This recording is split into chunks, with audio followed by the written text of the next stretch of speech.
నమస్తే welcome to SP news.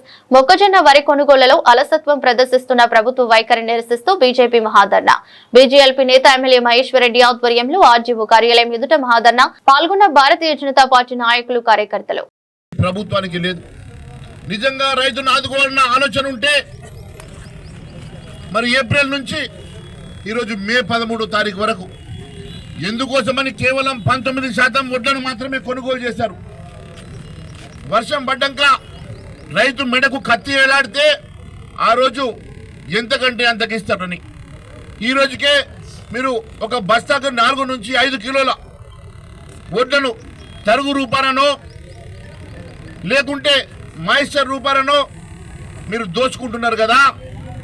మళ్ళీ వర్షాలు పడుతున్నాయన్న బాధతోటి రైతులు ఇంకా 2 కిలోలు ఎక్కువైనా 4 కిలోలు ఎక్కువైనా ఒప్పుకుంటారని ఒక్కొక్క సంచి మీద ఈ రకంగా దోపిడీ చేస్తున్నటువంటి డబ్బులు మరి ఈరోజు 90 లక్షల మెట్రిక్ టన్నులో 12-15% తరుగు పేరు మీద తీసుకునేటువంటి మరి ఈ 15 లక్షల మెట్రిక్ టన్నుల ధాన్యం ఎవరి ఖాతాలకు పోతున్నది, ఎవరి జేబులకు పోతున్నది, మరి దీని మీద ఏమన్నా ఆలోచన చేస్తుందా అని అడుగుతా ఉన్నాను.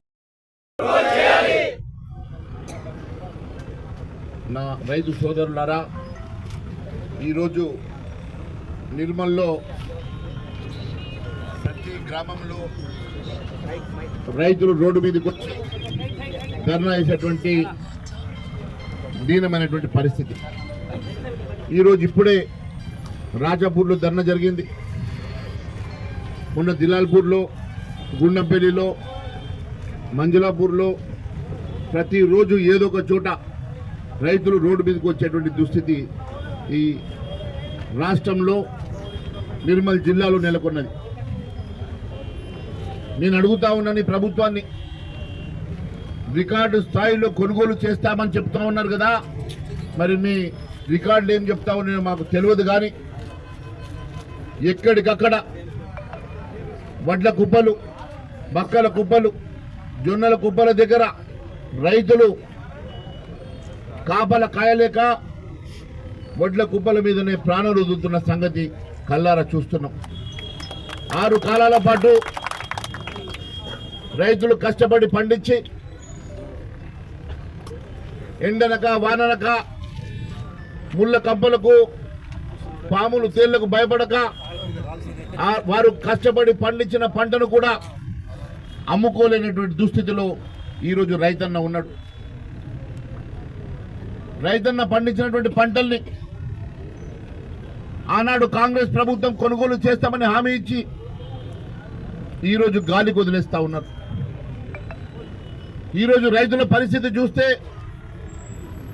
ఎవరికైనా కడుపు తరక్కుపోతుంది. ప్రతి రైతు బిడ్డ ఈరోజు వ్యవసాయాన్ని నమ్ముకొని కష్టపడి పండించినటువంటి పంట కళ్ళ ముందే వర్షంకి తడిచి బాధపడుతూ ఉంటే అనేక మంది రైతులు ఈరోజు ఆత్మహత్యలకు పాల్పడుతూ ఉన్నారు. అయినా కూడా ఈ ప్రభుత్వానికి గోస లేదు, రైతుల మీద ప్రేమ లేదు, కనీసం ఈ పరిష్కారం చేయాలన్న ఆలోచన లేదు. రికార్డు స్థాయిలో కొనుగోలు చేస్తున్నామని చెప్పినటువంటి